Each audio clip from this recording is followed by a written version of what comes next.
नमस्कार। आज मैं फिर आपके सामने अपराध की एक और घटना लेकर आया हूँ। आज के अपराध की घटना हालिया है, फिलहाल की है। प्रदेश है छत्तीसगढ़, जिला है छत्तीसगढ़ की राजधानी रायपुर। तारीख थी 23 जून शाम को करीब 3-4 बजे। रायपुरा के इंद्रप्रस्थ कॉलोनी के फेज 2 में सड़क के किनारे की झाड़ियों में बहुत तेज दुर्गंध आ रही थी। आने जाने वाले लोगों को वो दुर्गंध परेशान कर रही थी। आने जाने वाले लोग मुंह में रुमाल या नाक दबाकर वहां से निकल रहे थे। कुछ जिज्ञासु युवकों ने इस दुर्गंध की जो ओरिजिन है उसको ट्रेस करने की कवायद शुरू की, तो वो झाड़ियों के भीतर नया ट्रंक, टिन का जो नया बड़ा ट्रंक होता है, ट्रंक यानी बक्सा, बड़े साइज वाला टिन का जो सफ़ेद टिन का होता है नया बक्सा, वो दिखाई दिया। और नज़दीक पहुंचने पर ये पता लगा कि जो भी दुर्गंध है वो इसी ट्रंक के भीतर से आ रही है। भीड़ लग गई, पुलिस को इत्तला की गई, पुलिस फौरन मौके पर आई। पुलिस ने उस ट्रंक को खोला। ट्रंक के भीतर सीमेंट में लिपटी हुई एक ब्रीफकेस था, सीमेंट में लिपटा हुआ। ऐसा लग रहा था कि उसके चेन को बंद करने की कोशिश की गई हो, चेन न बंद हुआ हो, और फिर उसे सीमेंट से पैक करने की कोशिश की गई हो। लेकिन जब वो ट्रंक खोला गया तो वो ब्रीफकेस, उसके भीतर का वो आधा खुला हुआ था और एक हाथ बाहर निकला हुआ था। भय से लोग पीछे हो गए। ट्रंक को बाहर खींचा गया, ब्रीफकेस को उसमें बाहर निकाला गया। ब्रीफकेस के ऊपर सीमेंट को बहुत अच्छे से प्लास्टर करने की कोशिश की गई थी, लेकिन ऐसा लगता था कि शव के फूलने की वजह से वो सीमेंट जगह जगह से क्रैक हो गया और बॉडी का काफ़ी हिस्सा, वो जो उसकी सतह होती है ब्रीफकेस की, उसके ऊपर दिखाई पड़ रहा था। और इसी फूलने की वजह से एक हाथ ब्रीफकेस के बाहर आ गया था। भीड़ लग गई और वहाँ पर कोशिश हुई ये जानने की कि ये कौन व्यक्ति है, कहाँ से ये ट्रंक में लाके इस बॉडी को डाला गया।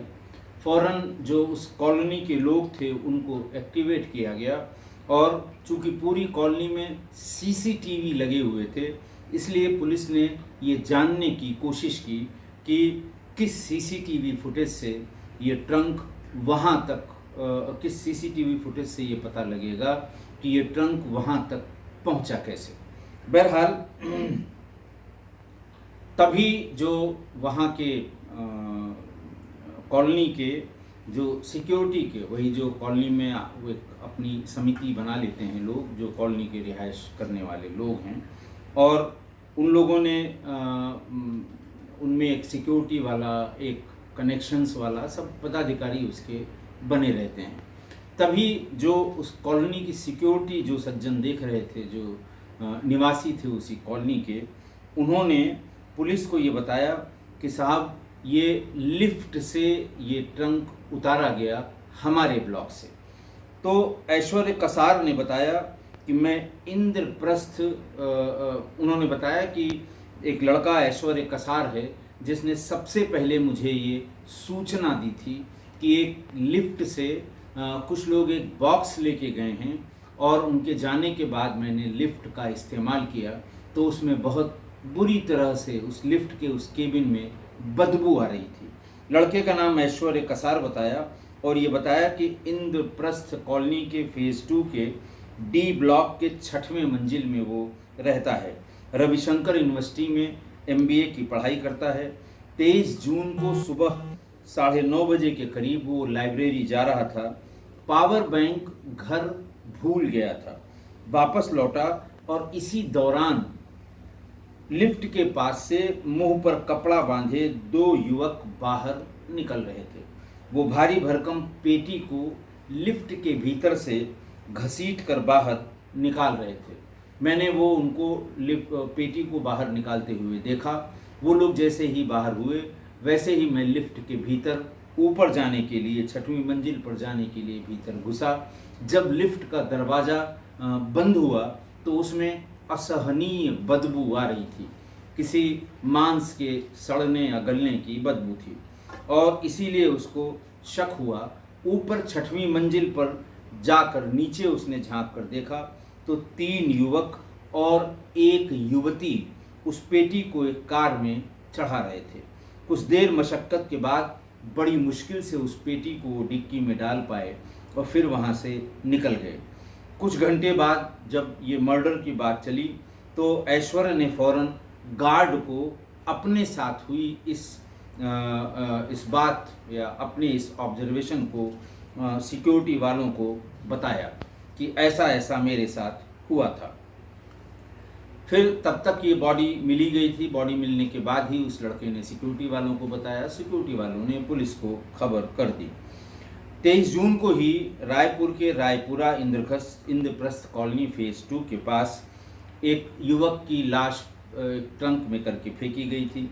दोपहर बाद होते होते पूरे इलाके में दुर्गंध फैल गई और शाम होते होते लोगों की भीड़ झाड़ी के पास पहुंच गई, और जब ट्रंक से दुर्गंध आने की उनको समझ आई, उन्होंने पुलिस को इत्तला कर दी। पुलिस ने ट्रंक जब खुलवाया, मैंने आपको बताया कि सूटकेस में लाश ठूंसी हुई थी।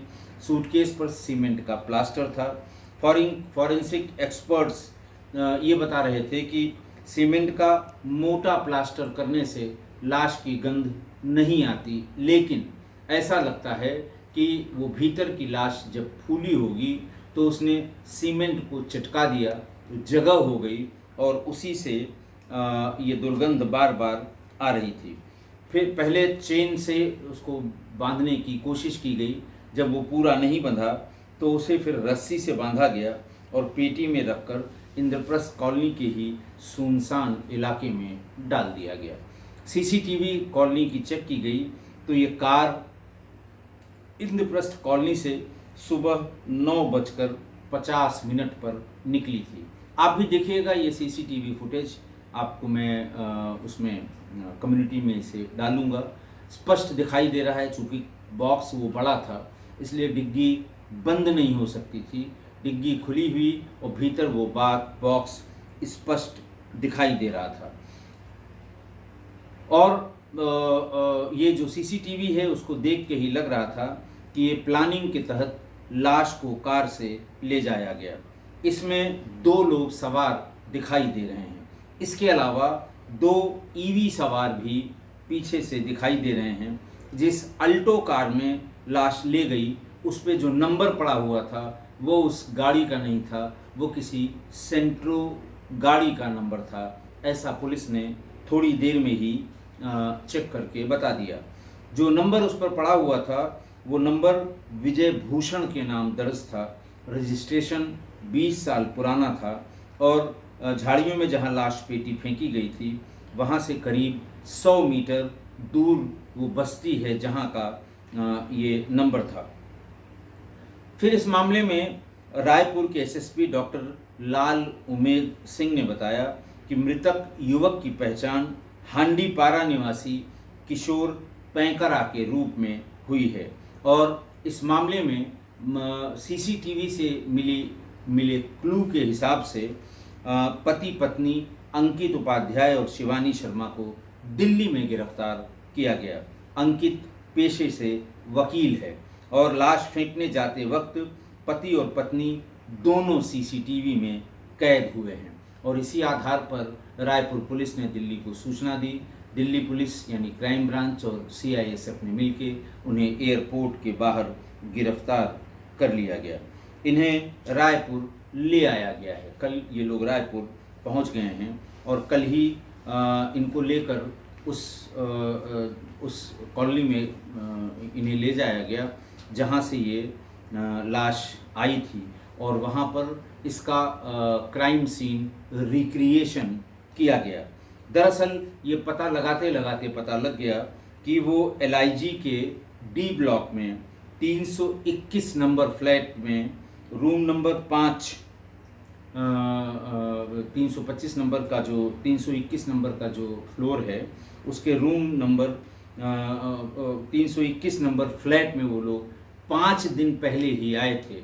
जिस जिस व्यक्ति का वो फ्लैट है उसे भी बुलाया गया कि आखिरकार इनको आपने 5 दिन पहले किस आधार पर रखा था। उन्होंने कहा साहब इन्होंने फ़ोन से बात की, मैंने इनसे इनका आधार कार्ड मांगा और पुलिस वेरिफिकेशन के लिए फॉर्म मांगा, तो उन्होंने कहा कि साहब ठीक है, मैं 3-4 दिन में आपको आधार और अपना सारा पुलिस वेरिफिकेशन करा कर दे दूंगा। और तब मैंने इनको चाबी दिलवा दी और ये इसके भीतर चले गए। 1 हफ्ते में सारे कागज़ देने के लिए इन्होंने कहा था। पड़ोसी ने भी बताया कि साहब हमें पता नहीं कौन आया था। ठीक बगल में एक एडवोकेट रहते हैं जो जिन्होंने कहा कि 4-5 दिन पहले जब मैं आया तो मुझे इस बगल के फ्लैट में जो बहुत दिन से बंद था उसमें आहट सुनाई पड़ी। मेरी निगाह खुले हुए दरवाजे पर गई तो मैंने पीछे से एक युवक को उसके भीतर जाते हुए और सामान रखते हुए देखा था। बहरहाल ये घटना हुई और पूछताछ उनसे हो ही रही है। अब 2-3 कंपोनेंट इस अपराध में जो थे वो बहुत दिल दहला देने वाले थे। एक तो पोस्टमार्टम रिपोर्ट आई, उससे पता लगा कि इनके गले को काटा गया था, इस युवक के गले को काटा गया था। फिर इसके पूरे पैर को मोड़ के छाती से सटा के और पहले उसको बांधा गया था, फिर उसके ऊपर दोनों हाथ को खींच के ताकि उसका साइज़ कम हो जाए, फिर उसे बांधा गया था। फिर शव को एक बड़े सूटकेस के अंदर डाला गया। शव को सूटकेस के अंदर डालकर फिर पहले ऐसा लगता है सीमेंट के घोल से आधा हिस्सा जिसमें उन्होंने शव को डाला था उसमें सीमेंट का घोल डाल के उसे जमाने की कोशिश की गई होगी, लेकिन पानी के संपर्क में आने से वो शव थोड़ा फूल गया। फिर सूखी सीमेंट उसके ऊपर डाल के उसकी चेन को बंद करने की कोशिश की गई, लेकिन तब तक शव फूला होगा तो वो चेन बंद नहीं हो पाई। बाद में उसे रस्सी से बांधकर पूरे के पूरे ब्रीफकेस को सीमेंट की एक मोटे प्लास्टर से उसे ढका गया। लेकिन लगता है इस प्रोसेस में 12 घंटे 24 घंटे तक लगा होगा और पूरी तरह से सीमेंट सेटल नहीं हो पाई और शव के फूलने की वजह से वो जगह जगह से चिटक गई, जिसकी वजह से भीतर की दुर्गंध बाहर आ रही थी। शायद यही देख के पति पत्नी उनको लगा होगा कि इसको भी किसी चीज़ में पैक कर दिया जाए। फिर उसे एक बड़े ट्रंक जहाँ से लाया गया था उसकी भी उससे भी पुलिस ने पूछताछ की तो उसने बताया कि हमें ट्रंक गोल बाजार के पेटी लाइन इलाके से खरीदा गया था। ट्रंक के विक्रेता शब्बीर ने बताया कि ट्रंक एक युवक और एक युवती ने संदिग्ध हालत में सुबह सुबह आकर खरीदा था। शब्बीर ने पुलिस को दोनों के हुलिये की जानकारी भी दे दी थी। बहरहाल उसको फिर उस ट्रंक के भीतर डाला गया। उसके बाद फिर उस पर सीमेंट की एक चादर सी चढ़ाई गई, लेकिन शायद तब तक बहुत देर हो चुकी थी। ये दोनों लोग जो गिरफ्तार हुए, अंकित उपाध्याय, वो एक रिटायर्ड एएसआई के बेटे हैं और उनकी पत्नी शिवानी शर्मा है। फिर सीसीटीवी फुटेज की एक एक करके कई वहाँ से लेके फेंके जाने तक कॉलोनी के कई सीसीटीवी फुटेज में इनकी सब की तस्वीरें आई हैं, खासकर पति पत्नी की तस्वीरें और उनके अलावा स्कूटी सवार एक अन्य व्यक्ति की भी तस्वीर उसमें बहुत स्पष्ट दिखाई गई है। आरोपियों ने बड़ी चालाकी से कार में फर्जी नंबर प्लेट लगाकर वारदात को अंजाम दिया था। गाड़ी आल्टो है, लेकिन पुलिस को गुमराह करने के लिए सेंट्रो गाड़ी के नंबर प्लेट का इस्तेमाल किया गया था। सामने की नंबर प्लेट पूरी थी और पीछे की नंबर प्लेट को आधा तोड़ा गया था। इस तरह से ये इस घटना का खुलासा हुआ, लेकिन अब तक ये समझ नहीं आ रहा है या अब तक ये क्लियर नहीं हो पाया है कि कारण इसका क्या था। कुछ लोगों ने ये बताया कि वो लड़का अकेला रहता था जिसकी हत्या हुई थी और उसके पास बहुत प्रॉपर्टी थी, लेकिन इस तरह की हत्याएं संबंधों की वजह से ज़्यादा होती हैं, अवैध संबंधों की वजह से। किसका किससे क्या संबंध था ये तो लंबी पूछताछ के बाद ही क्लियर होगा। उनको पुलिस कस्टडी रिमांड मिल गया है, पुलिस अभी भी उनसे पूछताछ कर रही है। बस्ती वालों का कहना है कि सुबह आते जाते उन्हें हल्की दुर्गंध लग रही थी, दोपहर आते आते ये दुर्गंध बहुत बढ़ गई और तब उन लोगों ने पुलिस को इत्तला की और फिर पुलिस आई, तब वो बाहर निकाला गया। बुरी तरह शव सड़ चुका था। पोस्टमार्टम रिपोर्ट के हिसाब से 3 से 4 दिन पुराना ये शव था और उस लिहाज से अगर देखा जाए तो ये 23 जून की बात 19 या 20 जून को ये हत्या की गई थी। फिर तमाम इसमें राजनीति हुई, तमाम अखबार रायपुर में आज भी इसके फॉलोअप में रंगे पड़े हुए हैं।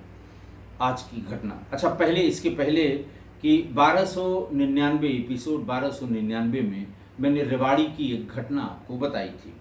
घटना में अरुण और तनु की शादी हुई थी। अरुण और तनु की ये दूसरी शादी थी। ये बताया गया कि तनु के पिता ने ये बताया, जो ढूंढते रहे, और इस घटना के बहुत दिनों बाद घर के सामने जो मार्ग है उस मार्ग में उसको ये कह के कि हम सीवर लाइन डाल रहे हैं, गड्ढा खोदा गया और तनु की लाश को उसी में दफना दिया गया। और महीनों बाद जब उसके पिता को, तनु के पिता को शक हुआ, बातचीत करते करते पुलिस को बुलाया गया, जेसीबी आई, खोदा गया, तब तनु का शव उसके नीचे से बरामद हुआ। उसमें पुलिस ने एक नया अपडेट दिया है। पुलिस ने प्रेस कॉन्फ्रेंस करके ये बताया है कि दरअसल जिस दिन की ये घटना है उस दिन तनु के ससुर भूप सिंह घर पर अकेले थे, अरुण भी नहीं था और इसकी सास भी घर पर नहीं थी। और इसी बीच में भूप सिंह की नीयत तनु पर खराब हो गई और भूप सिंह ने उसके हाथ पैर बांधकर उसके साथ बलात्कार किया। बलात्कार करने के बाद उसका गला घोंटकर उसे मार दिया। फिर जब उसका लड़का अरुण आया तो उसने बताया कि ये मुझसे झगड़ा कर रही थी, धक्का देने पर गिर गई और ये मर गई। अब सब लोग फंसेंगे, इसलिए दिमाग लगाकर इस लाश का डिस्पोजल करना है। फिर बाप बेटे ने वही एक कहानी गढ़ी, मोहल्ले वालों को बताया कि हम रात में ही इसमें वो डालेंगे, सीवर पाइप डालेंगे, गड्ढा खोदेंगे। मजदूरों को बुला के गड्ढा खुदवाया, शव को दबवाया और फिर ऊपर से उसकी फ्रेश चिनाई करा दी। बहरहाल पुलिस ने ये अपडेट जो दिया है ये और शर्मसार करने वाला है, ये और दुख पहुंचाने वाला है। और शातिर बाप बेटे दोनों ही इतने शातिर थे कि लाश का महीनों महीनों नहीं पता लगा। शायद 2 महीने बाद या 3 महीने बाद वो लाश बरामद हो पाई थी। मैंने सोचा आपको ये अपडेट बता दूं। आज की घटना देखिए, आज फिर एक युवक जो है वो सीमेंट में जमाया गया। जो मैंने बताया कि LIG के D25 में ये घटना हुई, 5 दिन पहले ये लोग आए थे। ये फ्लैट किसी छोटे खान का है और मैंने बताया कि किसी को पता नहीं यहाँ कौन आया है। पड़ोसी ने बताया कि 19 तारीख को उन्होंने एक आहट सुनी थी, एक लड़का उस दरवाजे के भीतर गया था और पीछे से मैंने उसे देखा था।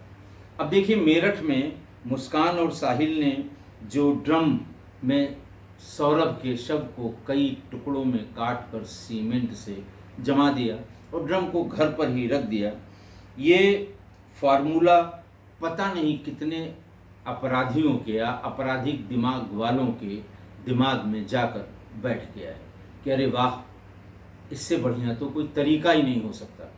मारिए, सीमेंट में जमा दीजिए, न दुर्गंध बाहर फैलेगी, न किसी को पता लगेगा। कतई दुर्गंध बाहर जा ही नहीं सकती। एक्सपर्ट्स भी कहते हैं कि अगर सीमेंट से किसी शव को पूरा लपेट दिया जाए तो दुर्गंध किसी कीमत पर बाहर नहीं जाएगी, बशर्ते सीमेंट अच्छी तरह से सेटल हो गई हो, जम गई हो। तो ऐसे लोगों के जिनका दिमाग आपराधिक रूप से चलता है, उन्हें लाश के डिस्पोजल का ये तरीका शुरू करना, मतलब लोगों ने शुरू कर दिया। ये तीसरी घटना मैं आपको मेरठ की घटना के बाद बता रहा हूँ। अच्छा, ये ऐसी सिचुएशन में ये हत्याएं की जाती हैं कि जहाँ हत्या की गई वो तो बहुत सुरक्षित स्थान है, कमरे के भीतर हुई या फ्लैट के भीतर हुई, ने मकान के भीतर हुई, फार्म हाउस में हुई, किसी झोपड़ी में जो एकांत में बनी, जहाँ किसी के देखने की संभावना सबसे कम होती है, हत्या तो वहाँ कर दी। लेकिन फिर उनको ये लगता है कि 2-3 दिन में जब इसकी दुर्गंध आएगी तब ये उसकी बदबू से लोग जान जाएंगे, और इस आशंका से लाश को तुरंत डिस्पोज ऑफ करने या उसको वहाँ से हटाने के लिए लोग दिमाग लगाना शुरू करते हैं। और आज की घटना में लोगों ने दिमाग लगाया कि सूटकेस में ट्रंक में बड़े बैग को मतलब जब उसको घर से बाहर डिस्पोजल के लिए ले जाना है तो या तो सूटकेस में बाहर निकालें या ट्रॉली बैग में बाहर निकालें। अब तो होल्डाल का ज़माना चला गया। पहले ज़माने में होल्डाल, जिसमें बिस्तर लपेटे जाते थे, खाकी रंग का होता था, आज भी हमारे फौजी उसको इस्तेमाल करते हैं।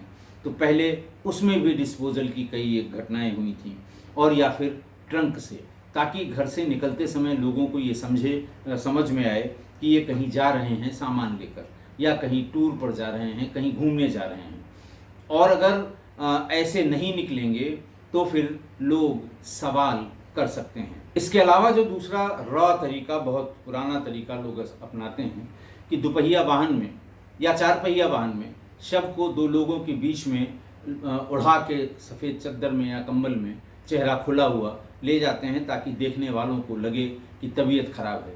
लेकिन ऐसे में टोका टाकी होने की पूरी संभावना होती। कौन है, क्या दिक्कत है, कैसे तबीयत खराब हुई, कहाँ ले जा रहे हैं, ये ऐसे सवाल हैं जो सामान्य रूप से रास्ते में कोई मिलेगा तो वो ज़रूर पूछ लेगा।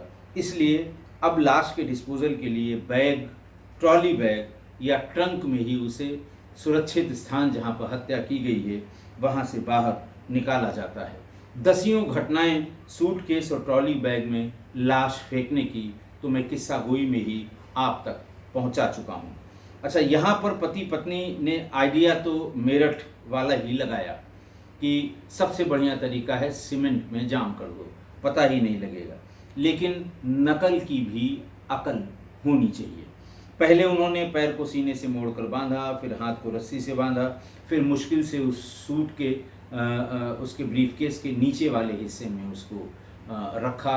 ये देखा कि वो बराबर उस पर बैठ गया है और कवर उसका लगाने के बाद चेन बंद हो जाएगी, तो उस पर सीमेंट का घोल बनाकर उसे पैक कर दिया। अच्छा, सीमेंट का घोल बनाते समय ऐसा लगता है कि उसकी जो वो विस्कोसिटी होती है या जो उसकी थिकनेस होती है वो थोड़ा कम रह गई, इस अंदाज में कि बहुत ज़्यादा गाढ़ा अगर रहा तो हो सकता है सब जगह न पहुँचे, तो उसे पतला घोल बना के डालने पे सब जगह पहुँच जाएगा, तो वो पैक हो जाएगी पूरी बॉडी। लेकिन उससे वही है, नकल करने की अकल नहीं थी। उससे हुआ यूँ कि जैसे ही पानी के संपर्क में वो बॉडी आई वो फूलना शुरू हो गई। इसके पहले कि सीमेंट सेटल होती, वो बॉडी जो ब्रीफकेस था उसकी सतह के ऊपर आ गई। सतह के ऊपर आते ही इन लोगों ने एक बार फिर कोशिश की कि अब इसको हम बंद करके चेन इसकी लगा के ऊपर से सीमेंट की कई परतें डाल देंगे तो ये फिर बाहर इसकी दुर्गंध नहीं आएगी। अब जब चेन लगाने लगे तो चेन भी नहीं लगी, बड़ी मुश्किल से उसको रस्सी से बांध दिया। बांधने के बाद फिर सूखे सीमेंट यानी बहुत थिक मिक्सचर से उसके आगे पीछे उन लोगों ने प्लास्टर करना शुरू किया। तब तक बॉडी और फूल गई, और इसके पहले कि वो सीमेंट सेटल होती, वो फिर उसकी सीमेंट चिटक गई भीतर से। बॉडी के फूलने की वजह से वो ताज़ी सीमेंट थी वो चिटक गई, और उन्हें ये लगा कि अब इसकी महक, अब उन्हें लगा क्या, उन्हें महक तो बाहर आई, दुर्गंध तो बाहर आ ही रही होगी। तो उनको लगा कि अगर ये दुर्गंध आती रही तो ये डेंसली पॉपुलेटेड कॉलोनी है, यहाँ फ़ौरन पता लग जाएगा।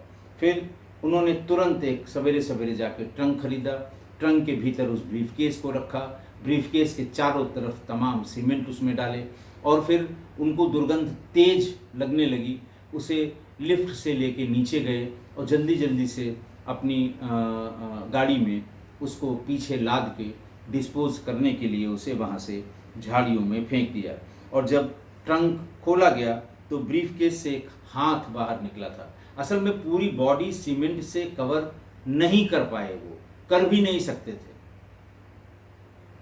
वो तो उसने मेरठ वाले ने तो बहुत अकल लगा के ड्रम में ही सब डाल दिया, पूरी बॉडी सीमेंट में वो जम गई थी, जिसकी वजह से टाइम लगा ये पूछताछ होने में।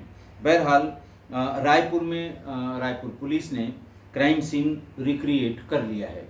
पति पत्नी से पूछताछ हो रही है, पुलिस कस्टडी रिमांड ली गई है, और जो वो लोग बता रहे हैं उन बातों को सत्यापित किया जा रहा है, कितना सही बता रहे हैं, कितना गलत बता रहे हैं। बस 1-2 दिन में ज़रूर कारण का पता लग जाएगा। लेकिन कारण मैं आपको स्पष्ट बता दूं, जो पुलिस की तफ्तीश इस तरह की घटनाओं में होती है तो कारण 3 ही निकलते हैं: जर, जोरू और ज़मीन। जर का मतलब पैसा, जोरू का मतलब महिला, और तीसरा ज़मीन यानी प्रॉपर्टी। तो इन्हीं 3 में से एक कारण इसका जरूर निकलेगा। आशा है आप मेरी इस बात से सहमत होंगे। आज के लिए इतना ही। बहुत बहुत धन्यवाद।